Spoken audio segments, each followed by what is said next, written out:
Isso por meio da sua morte. E hoje que nós celebramos o batismo de nossos irmãos em Cristo, nós precisamos lembrar por que Deus nos chamou, salvou e santificou, que é representado pelo batismo. E a primeira coisa que Paulo nos ensina aqui é que nosso futuro está seguro em Cristo Jesus. Por que ele tinha certeza que ele estava seguro apesar de preso? Observe no verso 19 que ele diz que por causa da oração dos santos. Paulo reconhece que não é capaz de sozinho permanecer fiel até o fim. Paulo sabia que manter o contentamento, manter a alegria em Cristo, perseverar na lida dura que é ser cristão, ele disse: eu preciso das orações dos santos. Nós precisamos das orações dos santos. Nós precisamos uns dos outros. Muitas vezes, meus irmãos, a gente chega a momentos na nossa vida em que nós não conseguimos orar. E aí nós precisamos de quem? Da oração dos nossos irmãos. Que eles orem por nós, que eles intercedam por nós, que eles nos segurem em oração. Quando perguntavam a Spurgeon, depois ali de muitos anos de sucesso ministerial, qual era o segredo do seu ministério, ele batia assim: embaixo do púlpito ficava um salão onde todo domingo 300 pessoas se revezavam orando enquanto ele pregava. Ele disse a oração dos santos.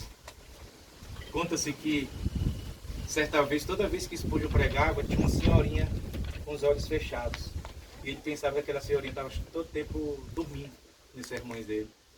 E uma vez ele disse que, conta-se essa história, que ele sonhou. E Deus disse para ele que o que sustentava o ministério dele era aquela senhorinha que não estava dormindo, estava orando enquanto ele pregava. Nós precisamos das orações uns dos outros.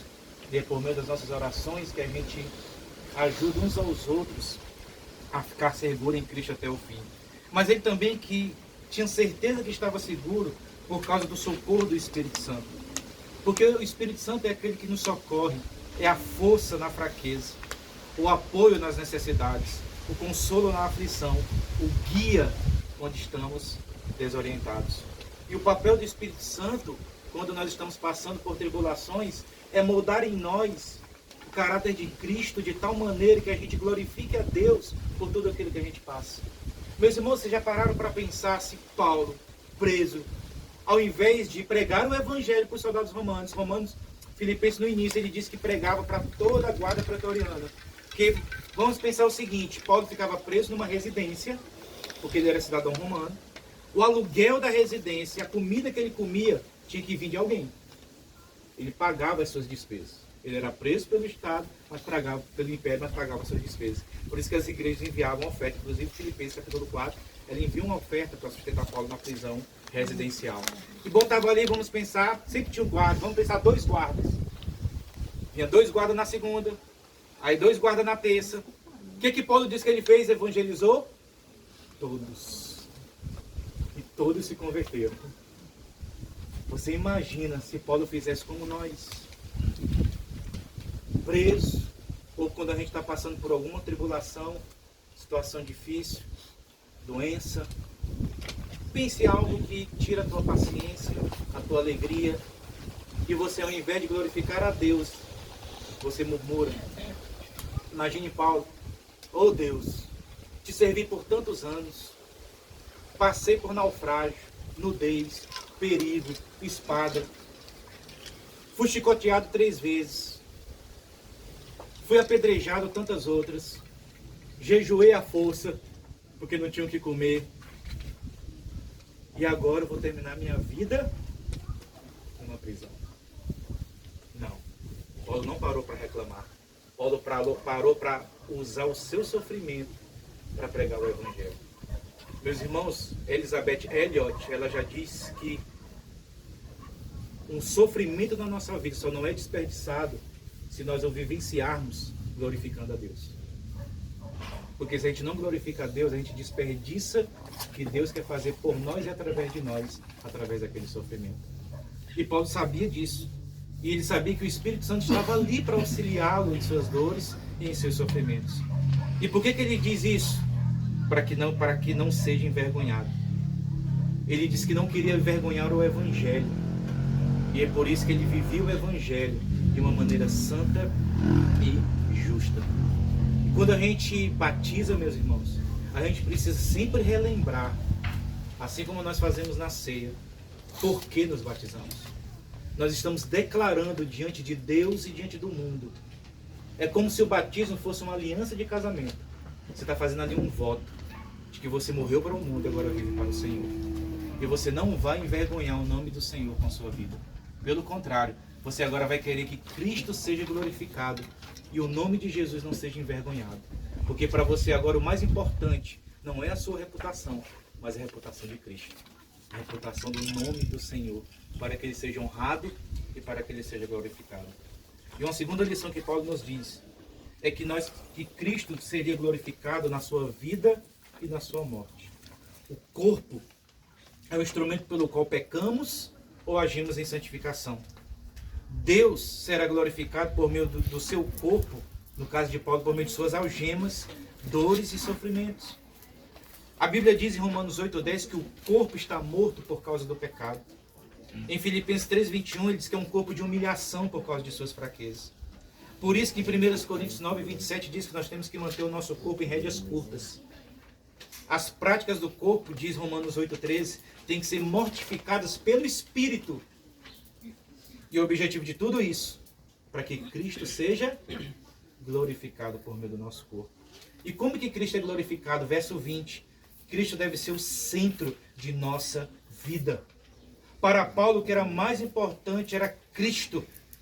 O que era mais importante para Paulo não era dinheiro, não era poder, não era bens materiais, não era ter uma casa, não era casamento, não era um bom emprego, não era passar num concurso. Para Paulo, o que era mais importante era que Cristo fosse glorificado, que Cristo fosse o centro da sua vida. Verso 20, também agora Cristo será engrandecido, quer eu morra, quer eu viva, meus irmãos. Porque eu faço o que eu faço, porque eu penso o que eu penso, porque eu digo o que eu digo. Porque eu quero que Cristo seja glorificado. Não é para mostrar para as pessoas que eu sou espiritual. Não, é porque eu quero que Cristo seja glorificado. Eu farei isso por quê? Porque eu quero que Cristo seja glorificado. Eu não farei isso por quê? Porque eu quero que Cristo seja glorificado. Apesar de todo o meu corpo e minha alma dizer, faz diferente. Não, porque eu quero que Cristo seja o centro da minha vida. Muitas pessoas se dizem cristãs, mas a sua agenda, os seus planos, os seus sonhos continuam sendo sempre. E a gente quer o quê? Que Deus abençoe os nossos planos, os nossos sonhos, os nossos projetos. Quando que, na verdade, meus irmãos, quando você se converte, você deixou de ser Senhor. Cristo agora é o Senhor. Os teus planos não existem mais. Agora são os planos do Senhor para a sua vida. E digo mais, não importa o que você pode espernear, Cristo vai concretizar os planos dele na sua vida. Se você resistir é pior, né? Mas se você se entregar, se você entregar a Ele, você vai ter uma vida mais contente, uma vida mais feliz. Por quê? Porque você vai dizer, foi isso que o Senhor quis. Era isso que eu queria, mas não é o que o Senhor quer para mim. Por quê? Porque para mim, Cristo está no centro da minha vida. Não é Cristo que orbita mais em torno de nós. Quando a gente quer suas bênçãos. Agora é eu que orbito em torno de Cristo. É Ele que direciona a minha vida. Ele que ilumina a minha vida. É Ele que dá destino para a minha vida. E por isso que Paulo diz que nós glorificamos a Cristo quando nós vivemos para Ele. É o que ele diz no verso 21. Porque para mim o viver é o quê? É Cristo. A vida de Paulo era Cristo. Ele vivia para Cristo. Gálatas 2:20, que é o meu versículo de... Assim que eu me converti, eu adotei esse versículo para a minha vida. E já estou crucificado com Cristo. E vivo não mais eu, mas Cristo vive em mim. E esta vida que vivo agora na carne, vivo pela fé no Filho de Deus, que se entregou e morreu por mim. Isso é viver para Cristo. É você crucificar a sua vida das coisas deste mundo. É Cristo viver em você de tal maneira que a sua vida brilha Jesus. Meus irmãos, viver para Cristo é aonde você chegar, as pessoas dizerem assim, tem algo diferente naquela pessoa. E o diferente não é a maneira como ela se veste, não é a maneira como ela se maqueia, não é o falar, o agir, a maneira como aquela pessoa se porta.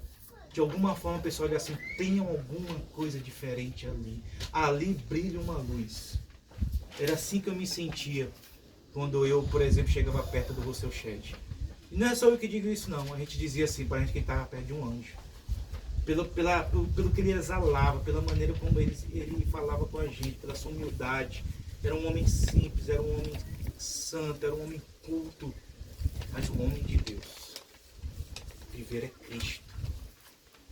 Ah, eu vivo é a minha vida, a minha vontade, os meus desejos. Não. Para mim agora o viver é Cristo. É a vontade de Deus, os caminhos de Deus e as verdades de Deus.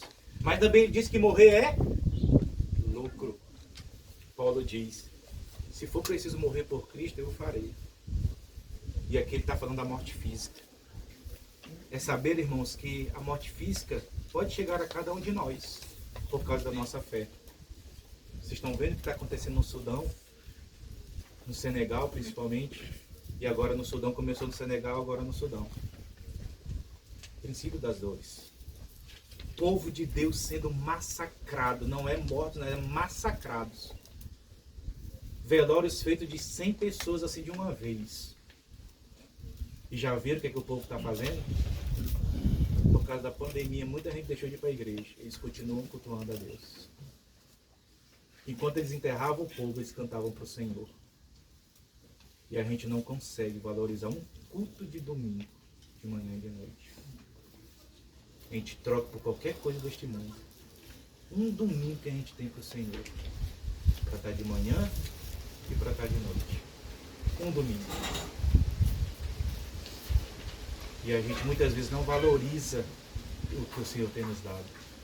Mas aqui o nosso foco é que ser cristão é morrer. É perder-se a si mesmo. Não perder quem você é, sua personalidade. Mas é ser a sua identidade ser moldada a partir de Cristo Jesus. É você negar a si mesmo os seus desejos para viver para um desejo maior, que é o desejo de Cristo. Eu já disse para vocês que a vida cristã é uma vida de amor. Existem vários amores no mundo que concorrem com o amor por Cristo. Amores pessoas, amores trabalho, amores casamento, amores riqueza, amores conforto, amores poder, amores fama. Isso concorre para dominar o nosso coração. E Paulo diz, para mim, até morrer eu faço por Jesus. Se eu precisar morrer fisicamente, eu vou morrer. Se eu precisar matar meu desejo e minha vontade, farei também por amor a Cristo Jesus. Mas, para a gente ir para o nosso último ponto, o que faz você feliz?